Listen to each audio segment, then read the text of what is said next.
lycée classique d'Abidjan. Il est presque 11 heures. Hermine Bouot fait partie des personnes intéressées par cette séance gratuite de dépistage des cancers.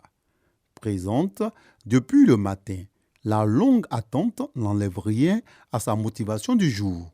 Je suis venue, c'est vrai qu'il y a du monde, mais je reste quand même pour pouvoir atteindre l'objectif qui m'a emmené là, pour pouvoir faire le dépistage du cancer, parce que c'est vraiment important pour la femme. Ces riveraines veulent toutes également connaître leur statut. Il s'agit d'une journée de sensibilisation et de dépistage des cancers du sein et du col de l'utérus. L'activité s'inscrit dans le cadre d'Octobre Rose. Elle est conduite par la Fondation Femmes Tsunamites en Action, engagée dans la lutte depuis 10 années. Journée Rose, c'est devenu une tradition pour toute la Côte d'Ivoire.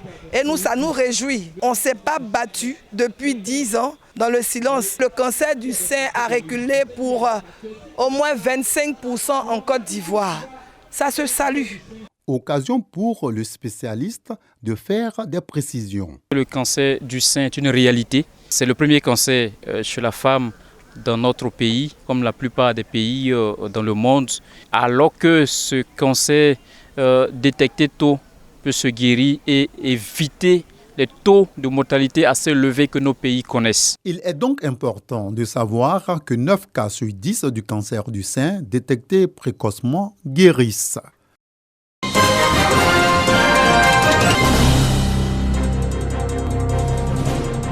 En initiant cet atelier régional de réflexion sur la mobilité du bétail et la transhumance dans la région du Bunkani, l'Organisation internationale pour la migration OIM veut trouver des voies et moyens pour faciliter la cohabitation entre agriculteurs et éleveurs et aussi favoriser la cohésion sociale dans la région. Ce que nous visons comme objectif de cet atelier, c'est de ressortir d'ici avec non seulement des engagements forts de la part des différents acteurs, mais un plan d'action prioritaire et concret qui devrait être réalisable dans les meilleurs délais, c'est-à-dire entre 3 et 6 mois. L'ONG L'Étoile du Bunkani, qui participe à cet atelier, salue l'initiative.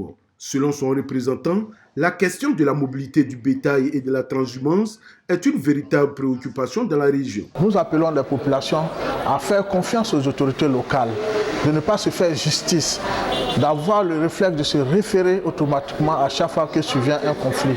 Le message est le suivant, c'est de demander aux populations de bien vouloir accueillir les frères qui sont venus du pays voisin, mais bien entendu aussi demander aux éleveurs, à tous ceux qui sont venus avec des animaux, de se référer aux autorités locales. Cet atelier est présidé par le secrétaire général de préfecture Antoine Nyaliblé, représentant le préfet des régions du Bunkani, et a enregistré la présence de structures techniques en charge des questions de l'environnement et de l'agriculture.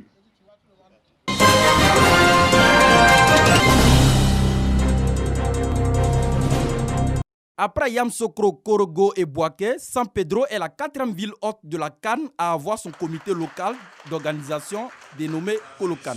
Et c'est le préfet des régions, préfet du département de San Pedro qui a été porté à la tête de cette organisation.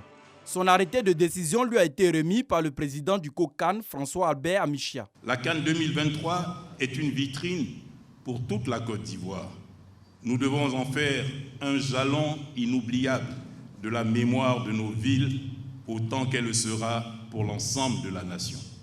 J'ai confiance parce que vos vécus de leaders d'opinion et de responsables exécutifs, vos expériences respectives dans l'administration des choses et dans la conduite des hommes sont des atouts et des gages de réussite. Après son installation, le président du Colocan et le ministre-gouverneur du district autonome du Bassa-Sandra se sont engagés à la réussite de la Coupe d'Afrique à San Pedro. Monsieur le président du COCAN, merci pour la confiance mise en moi, pour vous accompagner utilement dans cette tâche noble et titanesque.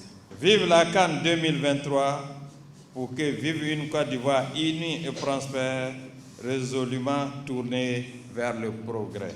Je voudrais vous rassurer de notre disponibilité et la disponibilité de toutes les régions de Côte d'Ivoire à vous accompagner pour la réussite de cet événement majeur.